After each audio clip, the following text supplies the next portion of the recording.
Taman Negara is one of the oldest rainforests in the world, estimated to be around 130 million years old. Located in Malaysia, it is an absolute must-see destination. What are the main attractions of Taman Negara? First and foremost, it is the jungle itself, truly unique. In addition, you can enjoy Canopy Walk, the longest canopy walkway system in the world, stretching over 500 meters. Visits to the Orang Asli, an opportunity to meet the indigenous people, the Batek tribe.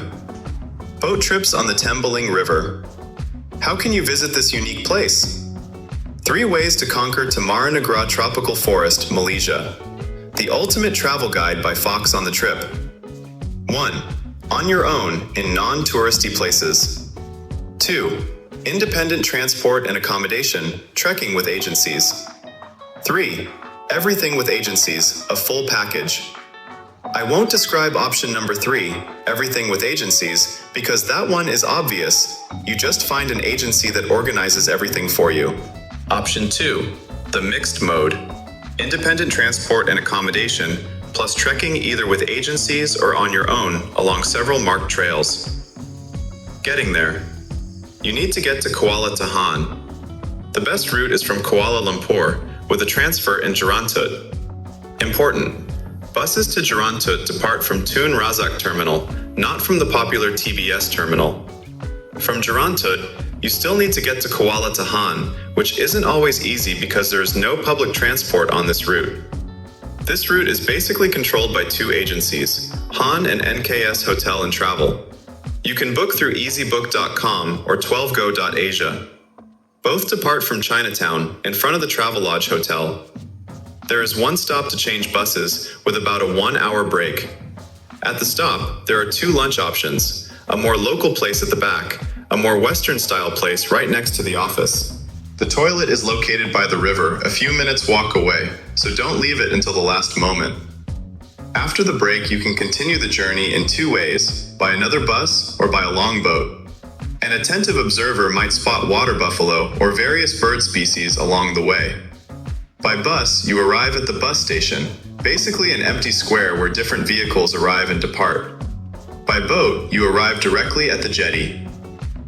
Where to stay in Kuala Tahan? There are plenty of options, from elegant resorts like Mutiara, over $100 per night, not necessarily worth it, through hotels with a pool for around $50 to many hostels and guest houses for around $20.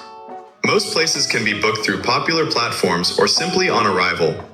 Don't worry about food. There are many options, from hotel restaurants to meals cooked and sold by local women. Trekking.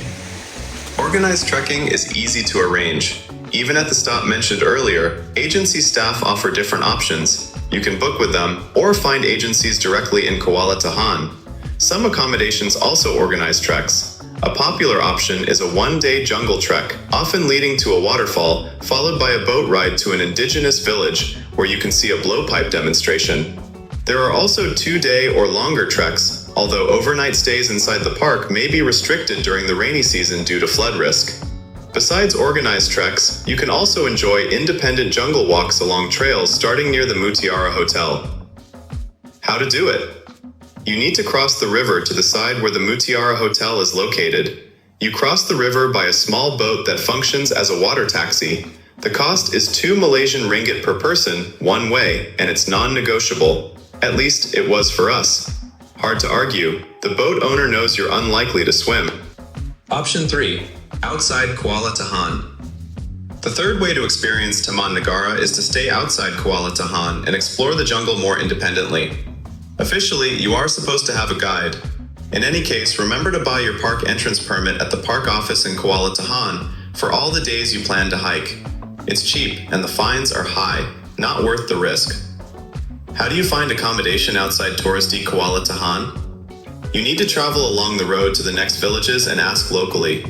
We stayed in Kampung Pagi. Nothing was happening there, and no other tourists came while we were there.